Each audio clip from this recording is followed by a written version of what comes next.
Guy told me one time, don't let yourself get attached to anything you are not willing to walk out on in 30 seconds flat if you feel the heat around the corner.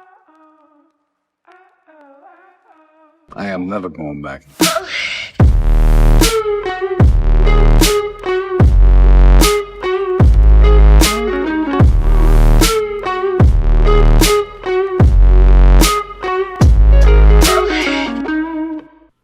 Welcome to Market Makers, everyone. Your home for tomorrow's TA today. Wanted to do a quick market update, get your trading week started. My next video will be on the crypto space, so be sure to watch that. If you guys like these updates, make sure you subscribe to the channel, click the notification bell, and give me a thumbs up. Follow me on X for additional updates and commentary. If you want to see our member videos that myself and my staff put out there, then go ahead and click the YouTube join button and you can get those videos throughout the week as well.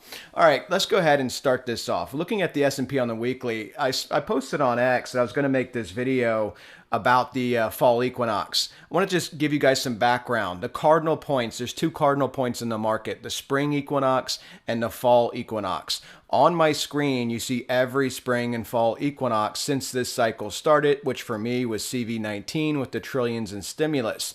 Now, the key thing is, like all pivot points, if you're doing a substantial sell-off into it or a substantial rally, they can provide pivots, tops and bottoms in the marketplace. And you saw this play out beautifully back with the CV19 pandemic sell-off. Nice sell-off, you bottomed in the spring equinox. And when we talk about the equinox points, we're not talking about the 1 24-hour day. You're talking about the 3 weeks surrounding the equinox points. Historically have been massive pivots in the market.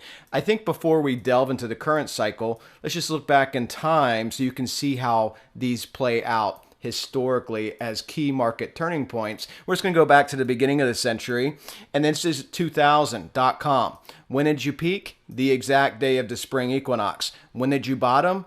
2 years later in the fall equinox, within that 3 weeks surrounding the fall equinox. What about the Great Financial Crisis? Great Financial Crisis, you peaked within the 3 weeks surrounding the fall equinox. When did you bottom? Right near the spring equinox, 2 years later in 2009. This was a 50% halving in the market. This was a 50% halving in the market. And importantly in .com, that was an 80% loss in the NASDAQ. So that's historically how they play out. And you can go back further. You can go to the Black Monday, 1987. Within the surrounding time frame of the fall equinox, you can go back to 1929. When did the market peak? The fall equinox. I think you guys get the point. Okay, so let me go ahead and show you what we're looking at here, because I'm not looking for a big crash here. I'm looking for a correction, and I want to show you on the screen why that is. Okay, so when we look at this, you have the key pivot points, this sell-off into the spring equinox. You had this rally, the counter trend rally after the January 2022 peak. This is S&P, by the way, on the cash. It's not open yet. That's why price is frozen. But you had the 2022 peak, the sell-off, rebound rally, and then what happened after that? Spring equinox, you made your top, 25% sell-off. When did you bottom? The fall equinox, okay? And then you rallied back up. You had that 11% correction. When did you bottom? Fall equinox. And then you rally back up. You get these corrections, spring equinox top. You had a little continuation here after recovering from this 10% correction. And then the market continued up. And then you had the top of the market, the tariff scare. When did you bottom? Spring equinox. And now you are rallying, not just any rally. This is the strongest turnaround rally in stock market history into the fall equinox, which is today as I'm recording this video. We also have a lunar cycle change, which is important. As you guys know, natural law pivots. Now, you see I put some of these other lunar cycle changes in this cycle. These are the equinox dates that were within 3 days of a lunar cycle change. Keep in mind, markets only trade Monday to Friday, so if it happened on a weekend. So within 3 trading days of the market, and you can see these were very significant points in the market. This one over here in April was within 4 trading days, but all these other ones were within 3 trading days, and we just had the lunar cycle change as well, and we're rallying into it. So what I'm saying is I'm looking for a top and a drop in the marketplace, a retracement before a surge higher. If we are to get this retracement, get this top, it's going to happen now within the next 3 weeks. Okay. So that's what I'm looking for in the market. I think we're extended. Now, remember, when you correct, you can correct as an actual correction, which here on the weekly doesn't look like much. It's almost 11% correction. You can correct in an actual correction, or you can correct and go sideways and get that chop, form your Wyckoff fractal, and then elevate up again. I don't know which it will be. I would like to see a correction. We've only had a 3.5% correction on this rally up, as you guys know. Less than half of what I had hoped for. So this is the time to pay attention just historically on the charts. Some other things we can look at here on the S&P, and we're focusing on the S&P because this is the largest market in the world. So goes the S&P, so goes everything else. If we look at the 18 RMA, this is the rolling moving average on the weekly. A couple of things you can notice looking at this chart.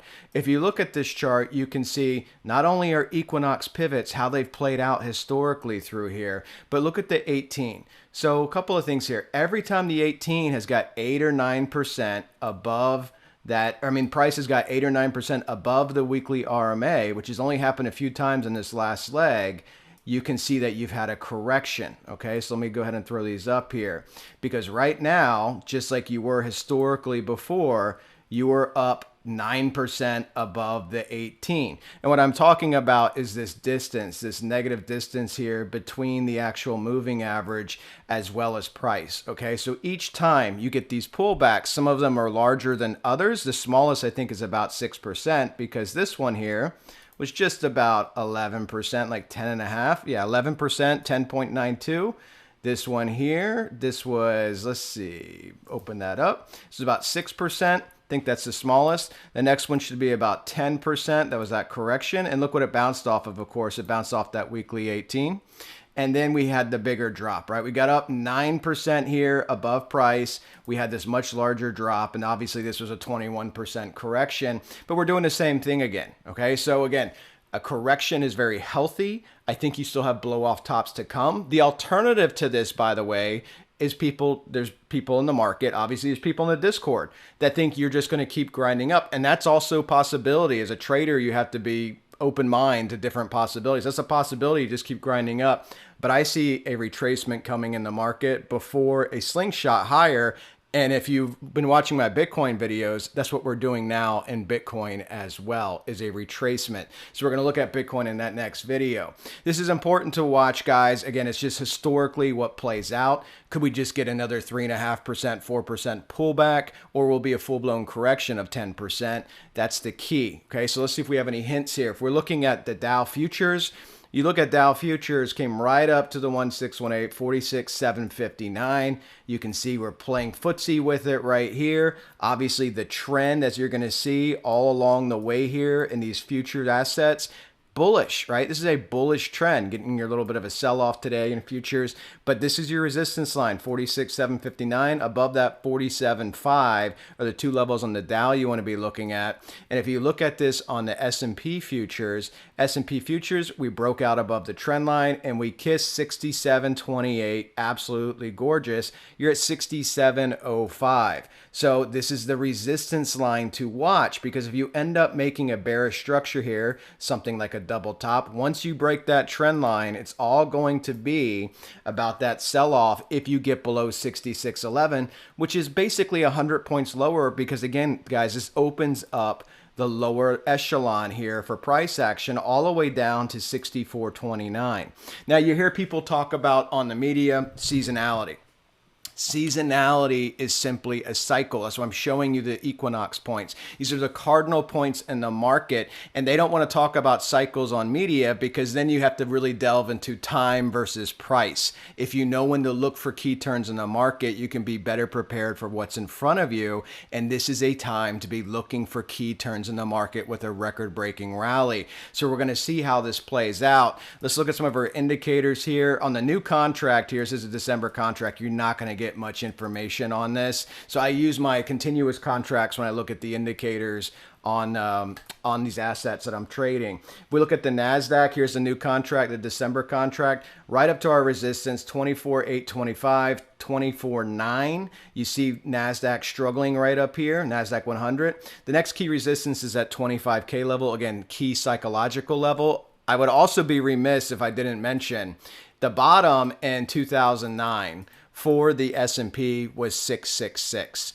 We hit 6,666 in the S&P cash. We're going to look at this as well on the spider. Again, numerology in the marketplace. Spider is at 662 pre-market. We got all the way up to 6,664, almost 65. Be interesting to see because I have the next level resistance right at 665.87. So this could easily hit 666. Again, you know, an inverse of the bottom of the market. How interesting would that be if that was also the top in the market before a key retracement level? When you look at the spider, that's what you want to look at, is breaking below the trend line, just like you have on the futures market. It's all about if you break that trend line and open up these deeper levels here where you can retrace to down into the 630s, 640s. So we're going to see how this plays out. But right now, you're still bullish. Everything's still bullish. You're above the trend line as well. Watch 665, basically 666, and above that 673. If you break down below that trend line, which is essentially at that fractal 655, 666, more bearishness is beneath you. If we look at the Qs, 597 pre-market here. Again, next key level is 607. Just looking at it from this perspective, if we throw our 1.732 on here, let's get another level of resistance, 601. I mean, that's right there at your psychological level of 600. So 601 is your next key level above you. And if you start failing here, watch, you need to hold that 589, and then below that, that fractal at 584. Because just like everything else, if you take out that 584, you open up this territory all the way down to 558 for a retracement. Okay, and that might be all you get. But even this type of retracement, if it does end up playing out here over the course of the next couple of weeks, from where we are now, it's 5%, 6%, 40 points, 7%. If you take out that fractal, you open up those deeper level retracements we've been talking about. If the S&P were to do its normal 10% correction, you'd be looking at a slight magnitude of that in the NASDAQ as well as the Qs, somewhere between 12 and 15%. If we look at the Russell, it's doing exactly what we expected, putting in our triple top type pattern. As you can see, at resistance, here's your triple top. I mean, literally came right up to the line of 2,500, right where I drew this square a couple of videos ago. This is where you're going to see, if we fail in this range, triple top patterns typically sell off, they base, and then they accelerate and break through on the fourth attempt. So that's what we're going to watch on the small caps here, the Russell, to see if we start breaking down in some type of retracement. This is the time of the year to be watching after an extended rally for key retracement levels to come into the marketplace. If we look at gold, guys, when you're looking at gold, this is futures. Again, I drew this back in, what was this, March, late March, early April, right? As we accelerated up into this range, we held this range all the way until end of August before we broke out to the upside.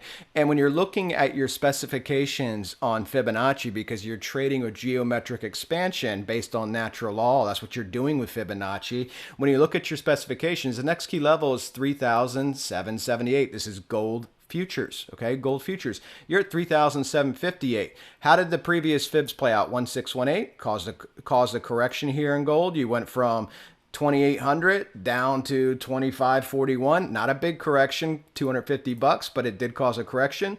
This one caused a 400-point correction. You look at your expansion off of your cup here, you went up 100% to the next level. You went up 61.8%. Again, recognize these ratios. Right to my kill box here, got the 400-point drop, and now you're accelerating up, which will be a 2618 move, 261% off of your low from 2015. This is going to be a key area to watch. Obviously, if you hit 3,800 in gold futures, you're within $200 of 4,000. Key psychological levels. So could you get up to that? Of course you could. We'll drill down to this more in future charts. My silver trade I shared with you guys on X. Follow me at Market Canary. I shared this trade.